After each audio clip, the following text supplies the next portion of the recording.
मित्रों, मैं आपसे एक बात शेयर करूंगा। हमने जितना भी अध्ययन किया है उसमें हमेशा ये कहा गया है कि हमें अच्छी संतान दे, हमें अच्छा धन दे, यानी जो पुण्य से अर्जित किया हुआ वो धन दे।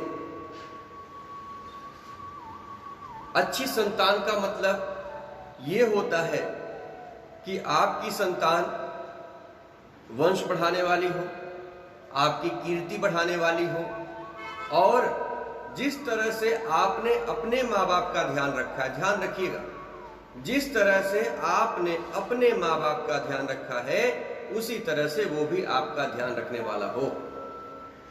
इसलिए हमेशा कोशिश ये करिएगा कि आपके माँ बाप को आपसे किसी भी प्रकार की कोई तकलीफ ना हो। इस संसार में लाने वाले, अगर आज हमने दुनिया देखी है, आज हमारे पास बच्चे हैं, आपकी पत्नी होगी, सब हैं, तो उसका श्रेय सिर्फ आपके माता पिता को जाता है जिन्होंने आपको जन्म दे करके इस संसार में लाया है और आपको इस काबिल बनाया है कि आप संसार के सुखों का भोग कर सके। मित्रों, ऐसे ही एक समय की बात है कि एक पिता अपने बहू और बेटों के साथ रहते थे। पिता की बातें अक्सर बहू को खटका करती थी और बेटे को भी ज्यादा पसंद नहीं थी। पिता हमेशा कोशिश किया करते थे कि वो अपने बच्चों के जो निजी जीवन है उसमें हस्तक्षेप ना करें, लेकिन फिर भी जब मनुष्य साथ में रहता है तो कहीं ना कहीं आप कितने भी बड़े हो जाओगे लेकिन अपने माँ बाप के लिए हमेशा छोटे बच्चे ही रहोगे। कहीं ना कहीं उनका हस्तक्षेप थोड़ा बहुत हो जाया करता था। घर में नौकर काम करते थे, सारा काम धाम हो जाया करता था। अब दोनों ने ये सोचा कि दिन भर बाबूजी बैठे रहते तो नौकर की जरूरत क्या है, अगर थोड़ा बहुत काम कर ही लेंगे तो क्या हो जाएगा, शरीर में थोड़ी फुर्ती बनी रहेगी, भावना चाहे जो रही। ये कहकर उन्होंने नौकर को छुट्टी दे दी। अब बाबूजी की ड्यूटी लग गई, सुबह सब्जी लाना, सुबह दूध लाना, शाम को दूध लाना, बच्चों को घूमने के लेके जाना, कुत्ता है उसको घुमाने लेके जाना, तमाम तरह के काम अब बाबूजी के जिम्मे आ गए। बाबूजी ये ना समझ सके कि ये लोग मुझसे नौकर का काम करवा रहे हैं।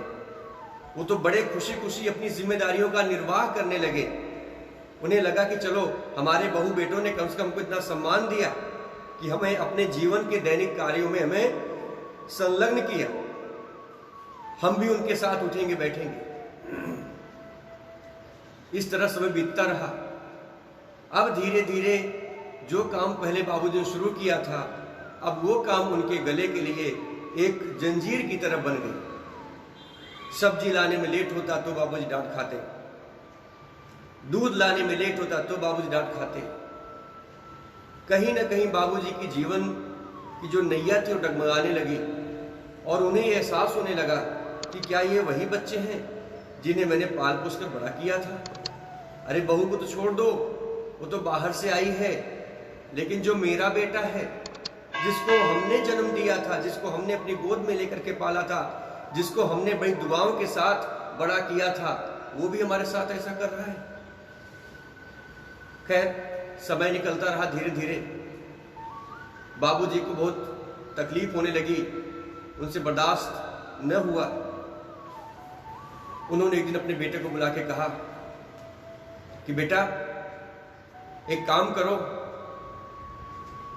मुझे लगता है कि न चाहते हुए भी मैं तुम लोगों के जीवन में हस्तक्षेप कर रहा हूं, और अब न तो मेरी ऐसी अवस्था है और न मैंने कभी ऐसा सोचा था कि मैं तुम लोगों के गृहस्थ जीवन को किसी भी तरीके से डिस्टर्ब करूं।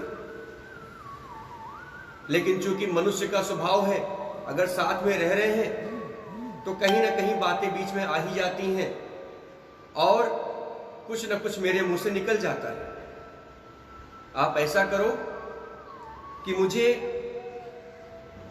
एक वृद्ध आश्रम है, मैं आपको उसका पता देता हूं, आप चल करके मुझे वहां छोड़ करके आ जाओ।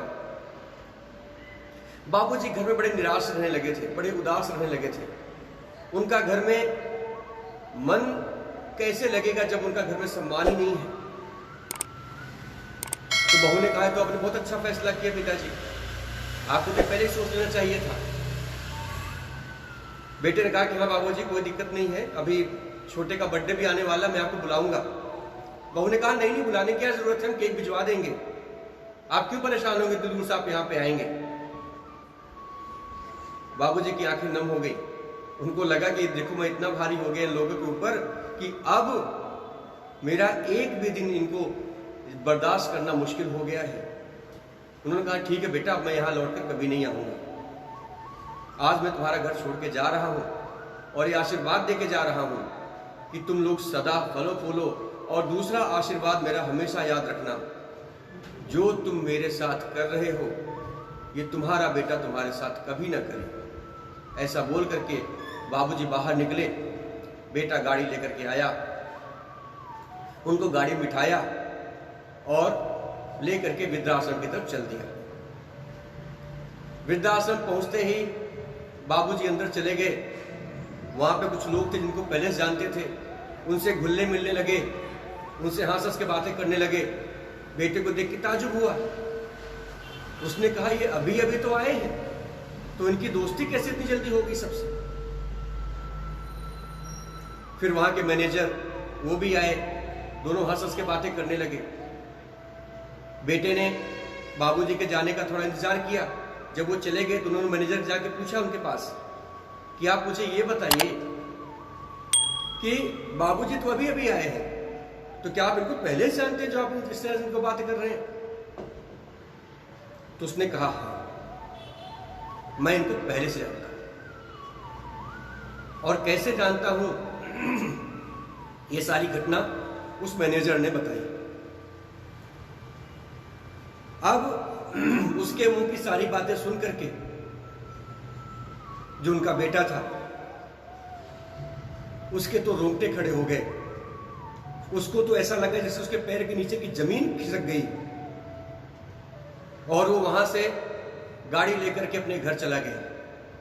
वहां बाबूजी को छोड़ करके घर गया और अपनी बीवी से बोलता है कि मैं बाबूजी को छोड़ करके आ गया,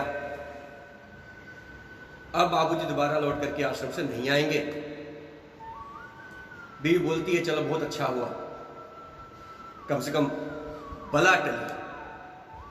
ये बोलना था कि उस आदमी का तमाचा उसकी बीवी के गाल पे आके जोर से गिरा।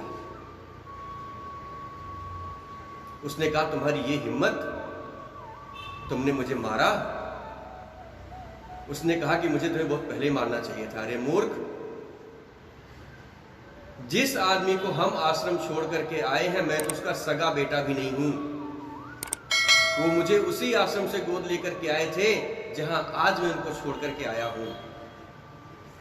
अब तो मैं किस मुंह से उनके पास उनको मनाने के लिए जाऊं, ये मुझे भी नहीं पता है। वो कहां भगवान, और उन्होंने चुना भी तो किसको, मुझको, एक राक्षस को, जिसने उसी पेड़ को काट डाला जिसके नीचे खड़ा होकर के क्षमा कीजिएगा, जिसके नीचे खड़ा होकर उसकी छांव ली, उसके फल को खा के मैं बड़ा हुआ, मैंने उसी फल को काट डाला।